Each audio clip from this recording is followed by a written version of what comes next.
There's all these pronouns that have come up. There's 70 different sets of pronouns approximately to hypothetically describe people who don't fit anywhere on the gender spectrum, which is also something that I don't really understand. I don't understand that conceptually. Bernt Peterson dives into the complex realities of the woke culture, shedding light on its psychological and societal implications. Bill C-16 purported to do nothing but extend human rights provisions to an excluded group, let's say, to the transgender and non-gender binary types, and that was the federal legislation. It also made it a hate crime to discriminate or harass, essentially. So now then the question is, well, what exactly do you mean by discriminate or harass? And why exactly is that a hate crime under the criminal code? Well, there was an answer to that. The answer was, well, this bill will be interpreted in light of the policies generated by the Ontario Human Rights Commission, a very large set of policies. Now, the Ontario Human Rights Commission is a radically leftist organization. I think it's the most dangerous organization in Canada, although you could debate that. And they said all sorts of policies about how this legislation was going to be interpreted, and the federal government linked to their website to state that Bill C-16 would be interpreted in light of those guidelines. So I went and read all the policies. Well, one of the policies was that if you didn't use the preferred pronouns of a given group, that you could be charged essentially with a hate crime. It isn't obvious to me at all that your theory of identity is going to serve the function that you assume it is. It's not psychologically sophisticated enough. It's not sociologically sophisticated enough. You can't insist that other people play a game that they don't know how to play, especially when you also don't know how to play it, except to say that it exists. Peterson discusses the legal obligations that now force professionals to provide gender-affirming advice and how this shapes an individual's identity, often amidst underlying psychological struggles.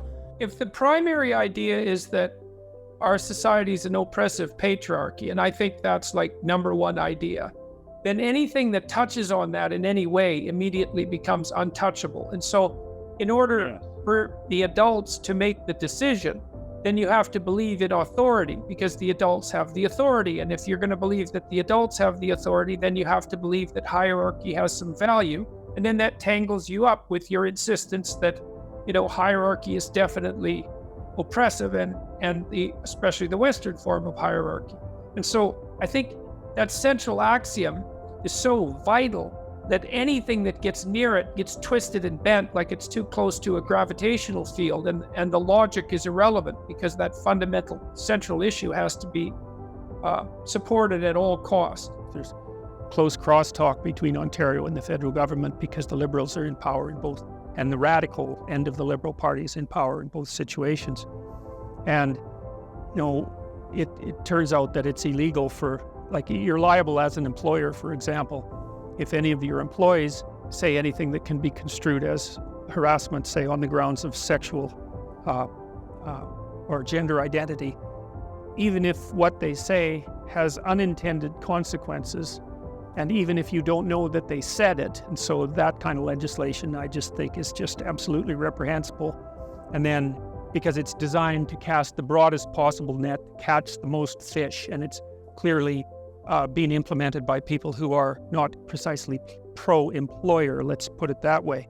And then there's another little ugly secret hidden underneath the policies, and that's manifest most clearly in the form of what's come to be known as the gender unicorn, which I would recommend that you look up, which is an animated character designed to indoctrinate small children into the social constructionist worldview, which claims that biological sex, gender identity, gender expression, and sexual proclivity vary independently, which they most certainly do not. Now, and that's what I said in the video. That's partly why I've been accused of, say, being a transphobe. And I also complained that the university was taking policy advice from the people who started Black Lives Matter. And I don't have anything against Black Lives Matter particularly, but the two people who started it are not the sorts of individuals, let's say, that the university should be basing its policy decisions, the advice. They shouldn't be taking advice from those people with regards to their policy, and apparently that makes me a racist. So the first part of the argument about what happened with my videos was actually whether or not I was racist and transphobic and all of that. But the point that I was making, the specific technical point, was that the claim that those four phenomena vary independently was just patently false. And it is, by any reasonable definition of false. And I know that it's part of a much broader propaganda exercise, as evidenced by the gender unicorn, for example, which gets children to indicate on 4 sliders their sex assigned at birth, their gender identity, their gender expression, and their sexual proclivity. And you can look at the animation or at the cartoon and decide for yourself by its graphic style what age people it's aimed at. So, is this a bill to protect transsexual rights, or is it a bill to further a postmodern neo-Marxist agenda? Well, God only knows, but as far as I'm concerned, having analyzed the context within which this bill arose and within which it will be interpreted, he delves into the consequences of the rush to affirm identities within the woke culture, especially among teenagers seeking social acceptance.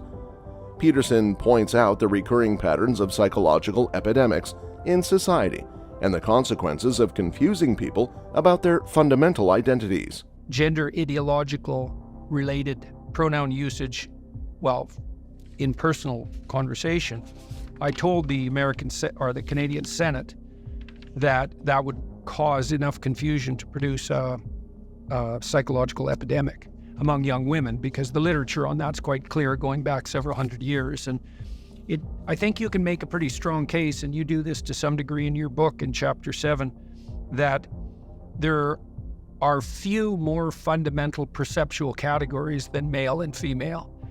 I think that category system might be as fundamental as up or down, or black and white, or light and dark. Those would be the only ones that I can think of that are at the same depth of cognitive necessity, perceptual necessity.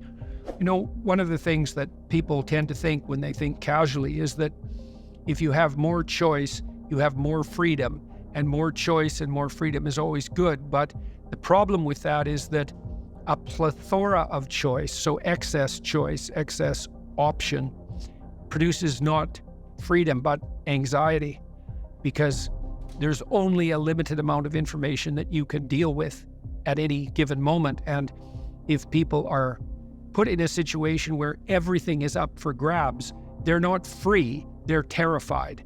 And that's part of the reason, as far as I can tell, why rates of depression and anxiety among young people have skyrocketed in recent years, especially among young women, who are also the ones who are most likely to fall prey to psychological epidemics in general, and the one that we're in now specifically. Imagine that you had a fictional identity for 15 years. That's approximately the same relative length of time. And the kids, they weave up a fantasy world, and then they play out an identity in that. And then they weave out another fantasy world, and they play out an identity with that. And they shape that identity by their interactions with other children and adults. And hopefully they find an identity that suits them, that other people also accept.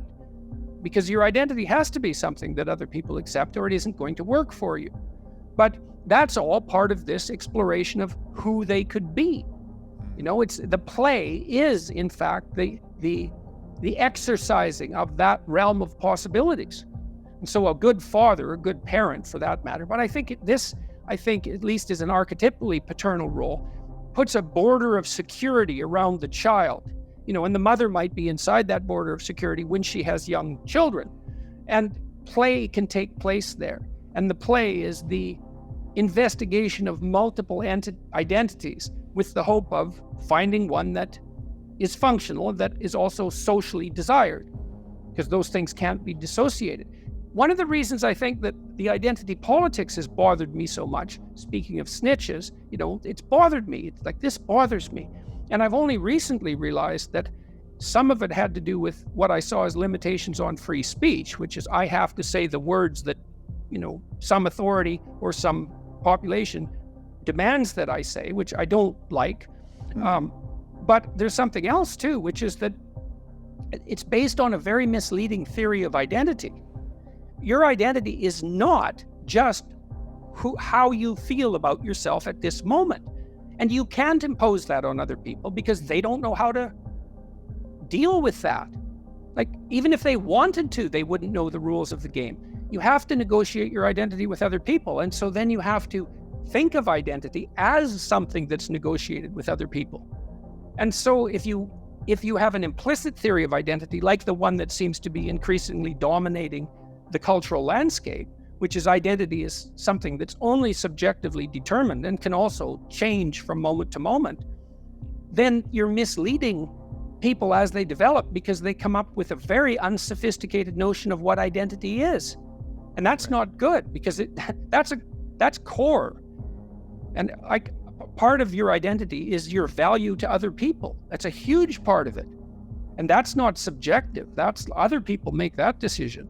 We've accepted this preposterous hypothesis that your identity is only subjectively defined. And as I've tried to point out on some of my lectures, the only people who think their identity is subjectively defined are 2-year-olds. And I mean that technically, because 2-year-olds are egocentric, which means they can't bring their identity in alignment with a social norm, which also means that 2-year-olds can't play with other children. They can play beside them, but they can't play with them. That doesn't happen until you're 3.